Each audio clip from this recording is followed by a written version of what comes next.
So now that we covered the U.S. demand picture and kind of wrapped in some of the European slowdowns that we've seen on the gasoline side, we need to look at what are U.S. exports going to do? How is that going to compete in a growing glut that we continue to see on the middle distillate refined product side? We've seen some of the oil get worked through, but again, without that demand on the other side, we're seeing the oil turn into product and then the product not really going anywhere, which is also putting additional pressure on refinery crack spreads, which we'll talk about in this segment. So again, before we get into it, please like, share, subscribe. Your support is appreciated, and we do have our end of year report available. Please email us to get the table of contents and a sample just to see what it is that we're going to cover.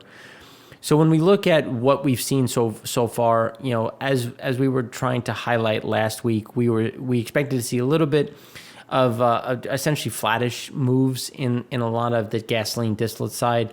Gasoline was a drop of about 27,000 barrels a day. Distillate had a little bit of an increase, a little bit more than what we were expecting, of about 123,000 barrels a day.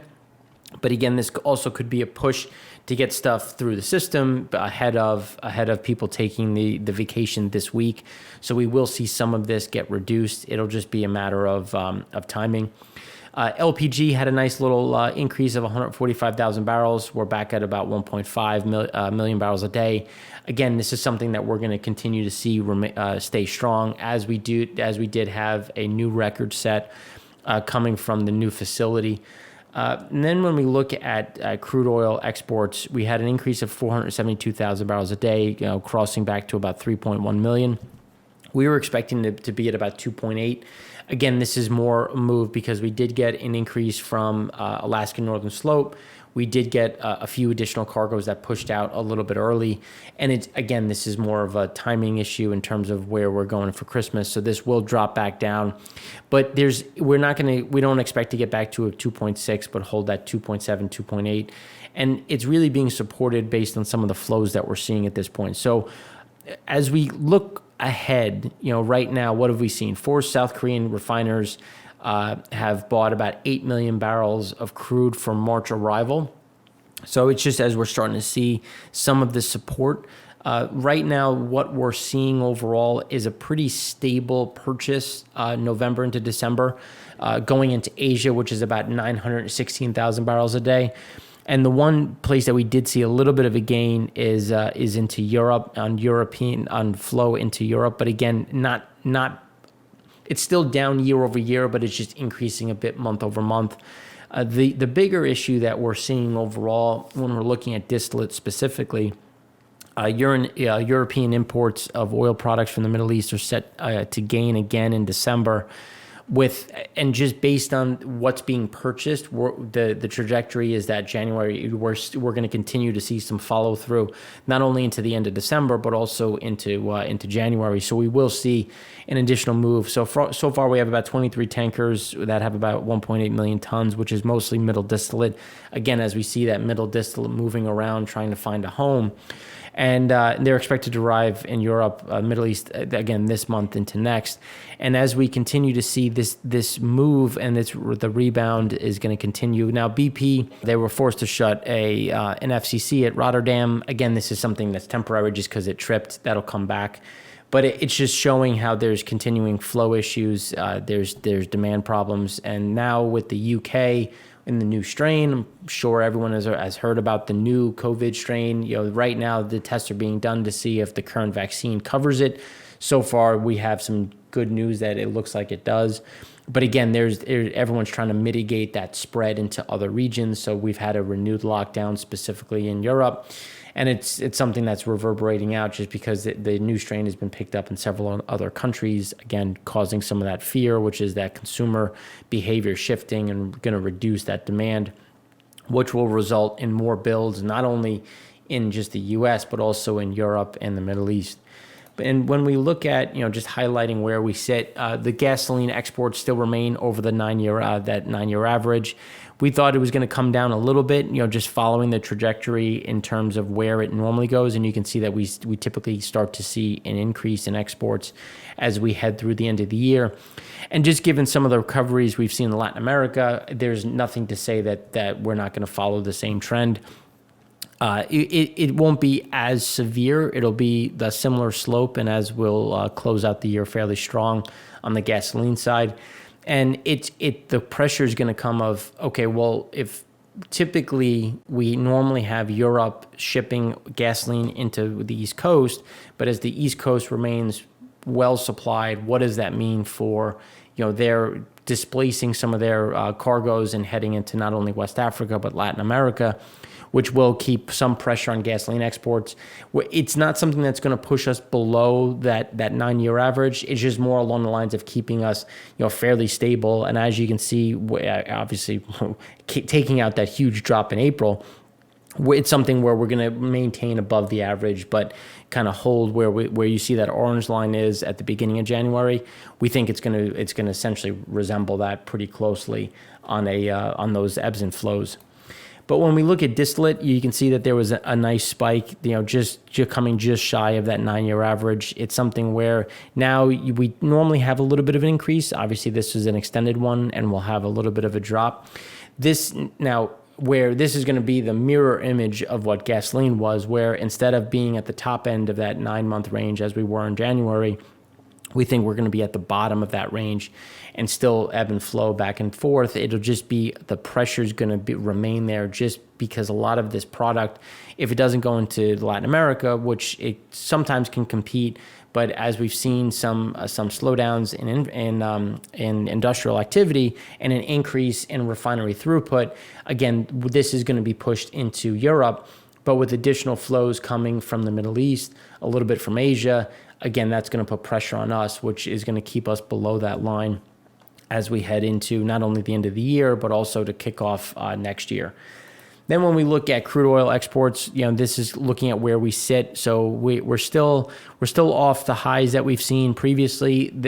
It's going to fall a little bit further back, closer to that, let's call it the 3-year average.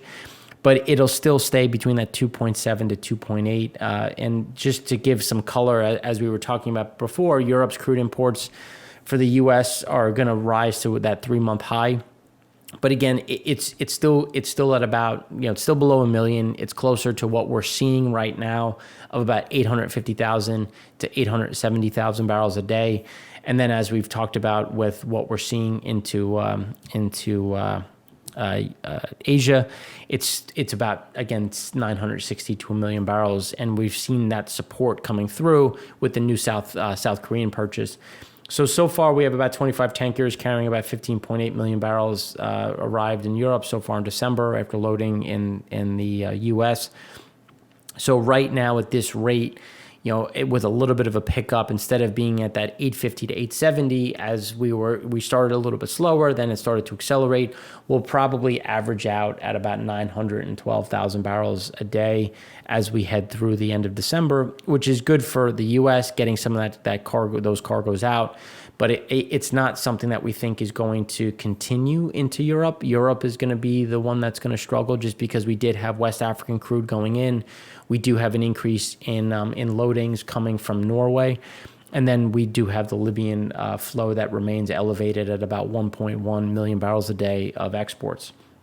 Now, the LPG side, with the new capacity coming online, again, we've set a new record. And if we average out, even factoring in the COVID, we still are. I haven't done the official numbers, but we're either at or above last year's export levels, which is great to see, even with COVID, just because demand continues to increase for LPG, specifically into Asia. India is actually out there purchasing fairly aggressively.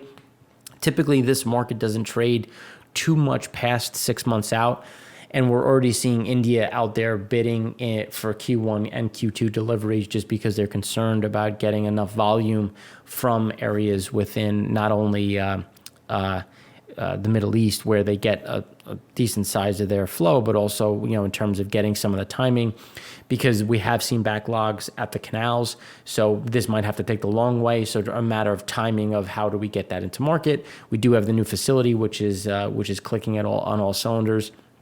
which is something that is, as we go through and start the beginning of next year, again, we're still going to maintain those new seasonally adjusted records, which is going to be exciting to see, and a bright spot in the crude oil patch. So here, when we're looking at crude oil in transit, you can see that we're continuing to shift higher as oil goes from storage into transit. It's obviously transitioning from one to the other, and it's being recognized in a different bucket. We will see some of the backlogs continue to move and push into the system. We did get some cancellations where some of the bids were pulled just because we're starting to see some softness in pricing, which we'll talk about. Right now, like then IOC bought 2 million barrels of West African crude from Total and Shell, but we did see a shortfall, and we did see some bids get pulled, and we're actually now seeing some of the physical markets trade either at parity to official selling prices or 10 to 15% below OSPs, which again is showing some of the softness that we're seeing and that we expected going into not only the end of this year but also into the beginning of next year. We have India cutting runs by about 550,000 barrels a day as we see additional turnarounds in Feb.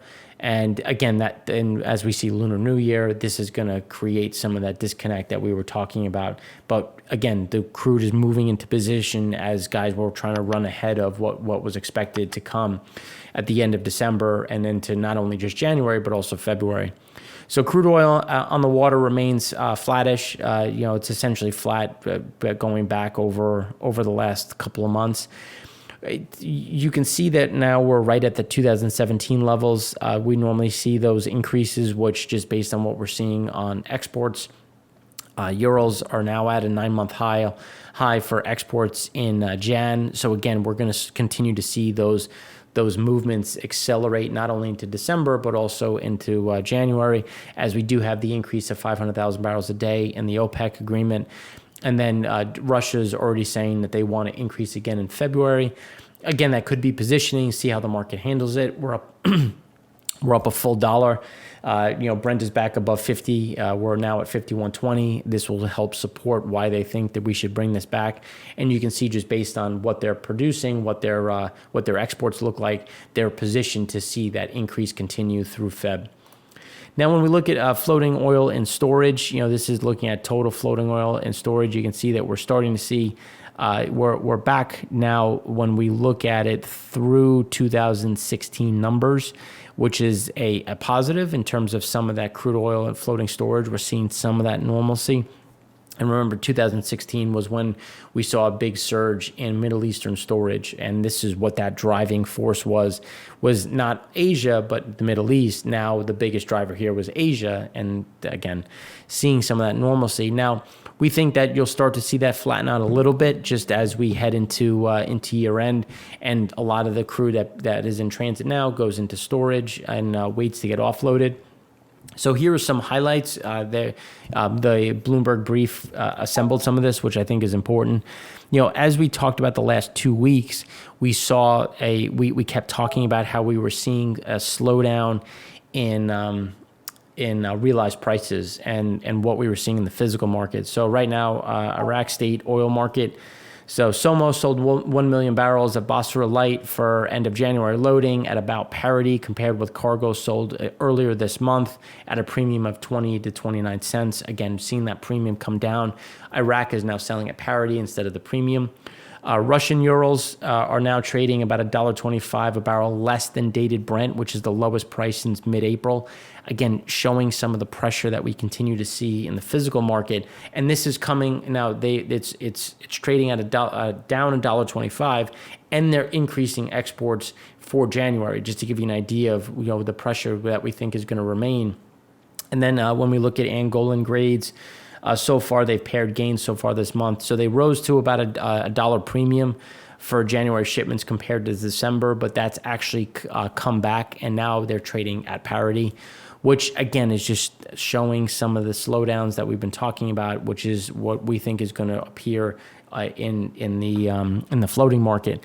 And then the Mars blend, which is coming from the U.S., was at an 85 cents a barrel above NYMEX futures on Monday, from $1.20 on December 14th, which, well, Louisiana Light Sweet was at $1.80 over futures, which was down from $2. So we're starting to see the softness come in, which when we look at the U.S., which is why we remain concerned and why we think exports will stay fairly stable, but again, be capped because the spreads just aren't there to incentivize that acceleration into the market.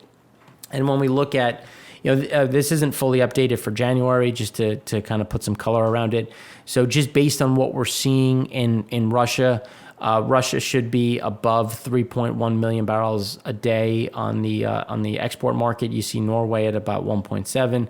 The bigger ones right now, based on the announcements we've seen for Nigeria in Feb, they'll be a little bit above where they are in January. So they'll be at about 1.5 million. They should be just shy of December.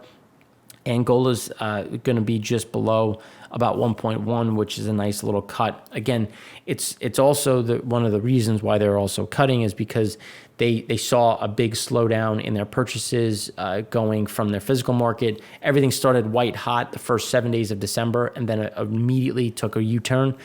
And we saw those not only pricing cooled, but also the movement of barrels cooled, which again led them to maintain some of those cuts. And then we'll wait for Libya. Right now, based on what we're seeing, they'll be at about 1.12 million, so just slightly above where they were in December, which again is going to be an inherent problem. If you look at the maintenance that they've had of about 500,000 barrels, and now they're sitting there at about 1.12. So again, things to watch as we go into the market. And then this is just looking at some of the pricing. So Brent prompt time spread, again, it's back into contango. It's kind of sucking around that zero number. So the question is going to be, as we look through Jan and into February, where are we sitting? And you can kind of see that we're jostling back and forth. The problem is now with refiners starting to talk about run cuts, but run cuts more through turnarounds, which, as we've said, February into March into April is when we normally see some of those turnarounds. So hearing that from India isn't crazy for that time of year. It's just some of that is being pulled forward just because there is a significant amount of middle distillate, which is one of their biggest outputs. It remains very oversupplied. So again, that's what we're seeing here. So with some of this buying going away, you're going to have to incentivize some storage, which is going to push the contango number. So we should see additional pressure coming closer to that 20 cents overall. We're not coming back down to that 70 cents, but we will see some of that pressure come back in to incentivize the storage. As we've been talking about, lost oil demand. Oil demand in 2020 is now expected to be about 10 million barrels lower than forecasted. Again, as we kept saying, guys, we're going to come closer to us.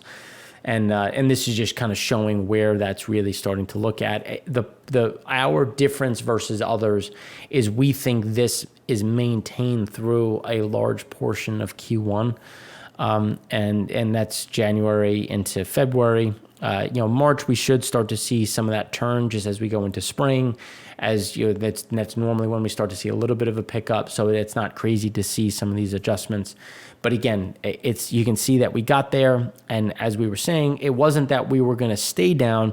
We were going to have a little bit of a bounce, but it was still going to be pressure as we expected a resurgence in winter. Now, instead, we went from, if you think about when COVID really hit, it was March into April.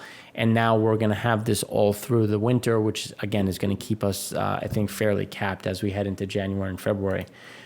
Now, when we look at spreads, this is looking at Arab Light margins into Singapore. They remain fairly flattish. The headline is wrong. Unfortunately, it's not negative into Singapore. It's just overall when we factor in shipping, when we factor in storage, it's closer to zero. There's probably some spots that remain negative overall. But you can see as we go back through 2018, 2019, there remains pressure. And that's why we look at Singapore, because Singapore is a good bellwether to see, okay, well, how are margins in India, in China? And you can see that we're starting to see some of that roll down. We had a nice little pop, and now we're going to see some of that sell off that we have seen in previous years for December.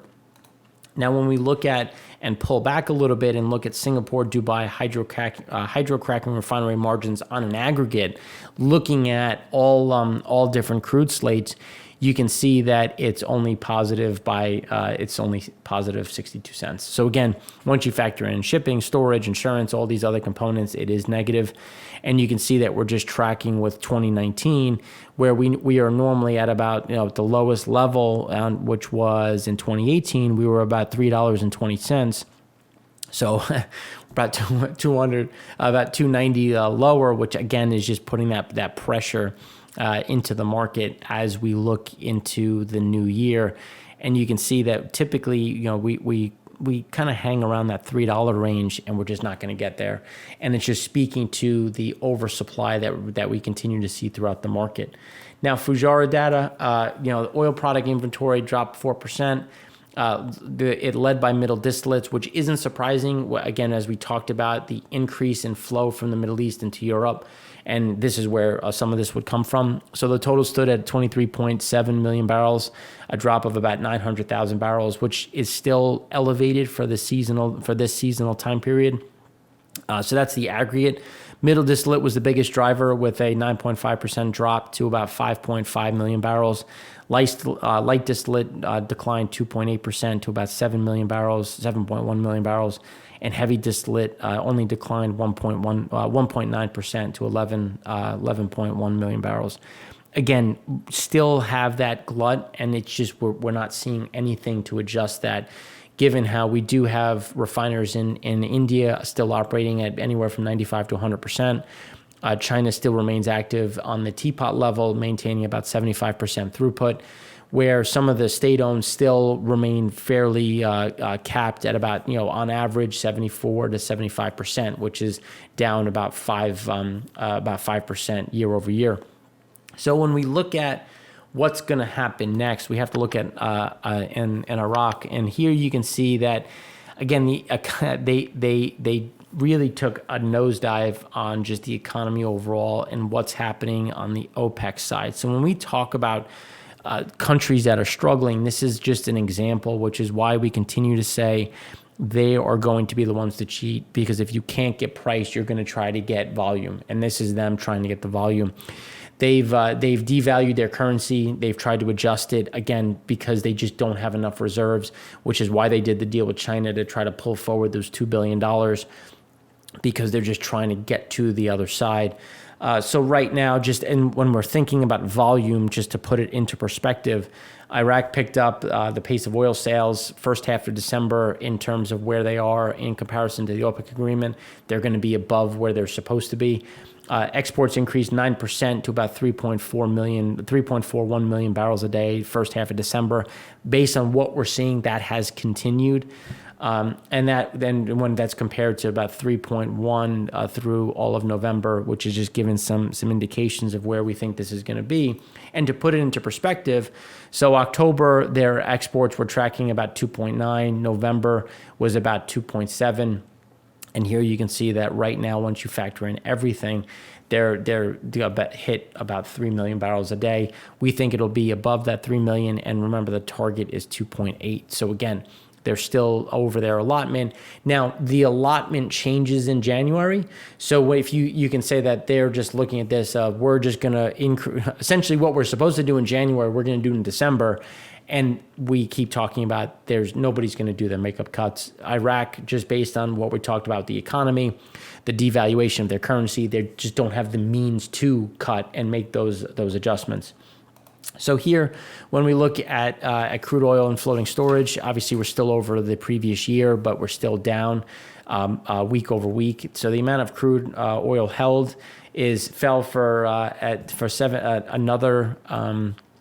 to about 76.7 million barrels as of December 18th, which is the lowest since April, and down 16% from December 11th. Again, these are the moves as we see a lot of this Asian crude getting pulled back into the market. And as you see some of those timing delays in terms of what is in transit, what is in storage. But the benefit is, so Asia Pacific down 11%, Europe down 4%, Middle East down 45%. Again, that's being made up as we have seen an increase in exports from Saudi and Iraq, which we'll talk about in a minute. But again, some of that clearing has allowed some of those to increase those exports. And it all comes down to what we've seen in the cut in OSPs to try to incentivize movements not only into the U.S. but also into Europe, as they did increase pricing into Asia, but they have also decreased pricing into the Mediterranean, Northwest Europe, and the U.S. North Sea down 37% and West Africa down 14%. West Africa, we will see an increase, again, coming from Nigeria. North Sea, it's just going to be timing as to when do they sell their cargoes, because we do have an increase in loading schedule.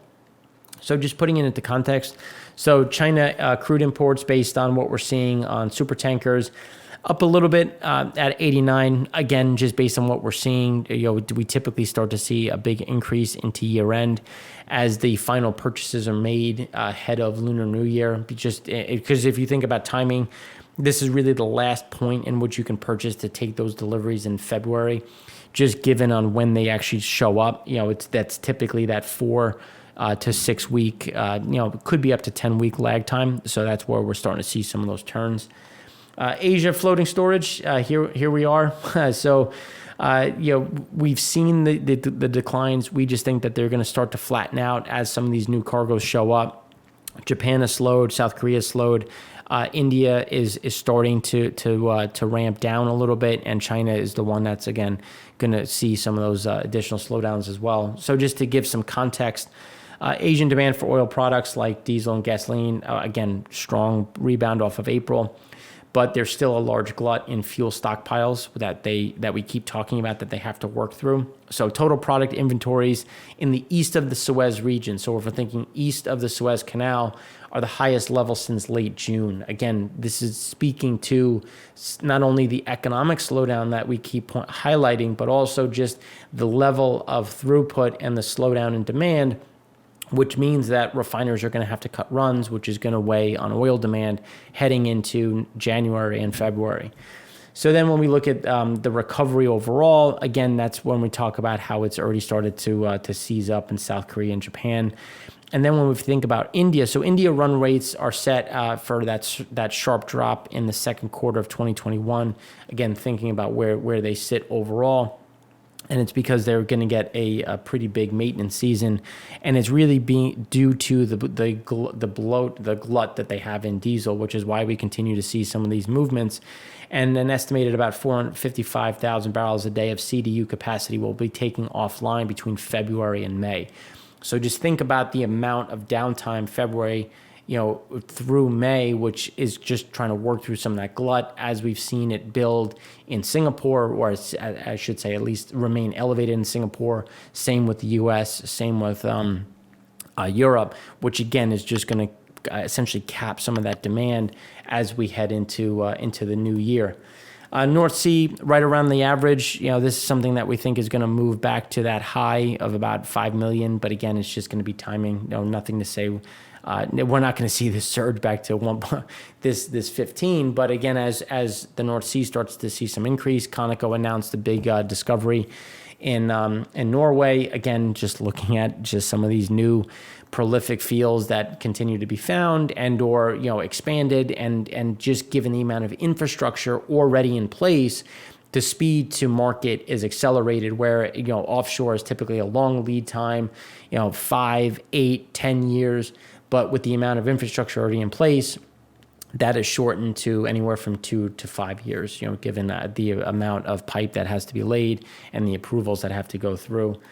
West Africa had a little bit of a slowdown. This is something that's going to continue to track higher. It won't get back to the average just because Angola has cut their exports. And even though they've seen a dollar premium get shaved off their average, they still are at parity. Nigeria, we're starting to see an increase in estimated loadings for February, which again is just going to take those averages up. But they have offered some pretty significant discounts, which is why we've seen some of this come out of floating storage and into Europe. which is going to put pressure on the U.S. in general. The Middle East had a nice step down if you look at it in terms of where they've been in the past. So Saudi crude exports are running higher month over month so far in December. Exports increased about 9% again for Iraq. But we're seeing Saudi crude exports starting to run up. And again, they'll probably be above what they're supposed to be in December as they prepare for January. And we have seen an increase in neutral zone activity. That will, right now it's pumping at about 110, 120,000 barrels a day. It can get to 500. And the goal is to try to get above not only 500, but after some of these environmental upgrades to get something closer to about 650, which you might think, well, why would you do that in this market? Well, it is heavier crude. That heavier crude has more demand as new refining capacity comes on in China because it is heavier capacity. It requires a heavier cut of oil. So there will be that home that they're expecting going into Asia. Europe crude floating storage, this is something that's going to continue to remain elevated. It's above that 5-year average, but we think it's going to continue to shift up, especially as we have the renewed lockdowns, the renewed fears, less demand overall.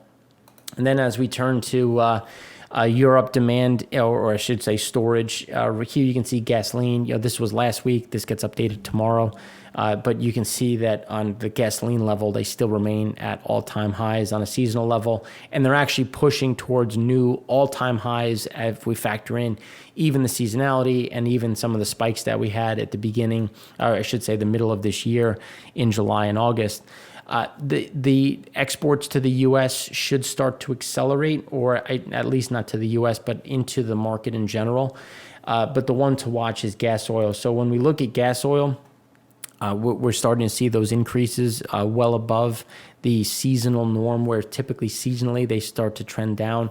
Instead, they're starting to trend up as some of the pivots are being made and some of the pressure remains. And this is going to increase with new imports coming from the Middle East and Middle East and Asia. When we look at Singapore, this is what gives us pause, because right now you can see that on a seasonally adjusted level, they normally see some of an increase. But when we look at that 20-year average, we should see some draws, and we're just not seeing that. We're still seeing this stickiness across essentially all blends, but more importantly, middle distillate and resid, which is keeping us over 50 million barrels in total storage. And this is what we keep talking about with the middle distillate. So we should see a big drop into year end, and we're just not seeing it. Instead, we're actually seeing builds. We should see this stay fairly flat, a little bit of a downtick, but not the slope that we need to see, because again, it comes down to the demand that's being eaten away at, specifically in Asia. And then when we look at gasoline or light distillate, this is also starting to trend up. But when we look at the top of the cloud, there has been instances where it has drifted up. So we just think it's going to continue to see pressure to the upside. And then as we look in at China itself, we still remain elevated across the board on the independent/teapot side. And there's nothing to say that that's going to change, because even though they're operating at 75%, there's really nowhere for the product to go, as they've met all of their export quotas, and which is why they've actually sold into China, which is why we saw SOEs, or the state-owned facilities, maintain reduced runs. Again, until we get into January, when they get a reset for their export quotas, that's going to keep some of this stuck, which is what we're seeing as well in the fuel oil side, where fuel oil remains fairly elevated. India right now, just to kind of recap, they're averaging at about 97% or about 100% utilization rate, which is up about 9% month over month, but down 5 to 6% year over year. So again, still better within the month, but still down versus the year over year. And it's really because of the pressure in the export market, which is pushing stuff back onshore, which will, again, gives us pause when we're thinking about, the rally in oil, and what this is going to look like as we head into Q1, which is going to be a bit messy as we start to see slowdowns as we've maintained economic run cuts, and now we're going into turnaround season which is going to slow that oil demand, just as OPEC is supposed to continue to increase their supply into the market. So it'll be something to watch. Thanks for sticking with us. I know it's a holiday week. We have our econ show coming out soon. The Frac Spread Count should be ready in another couple hours as the data comes out. So thanks for watching. And if you're only going to watch this and not some of the others, we hope you have a happy holidays, Merry Christmas, and we'll talk to you next week. So thanks again for watching. I'm Mark Rossano, founder and CEO of C6 Capital Holdings, coming to you from Primary Vision Network.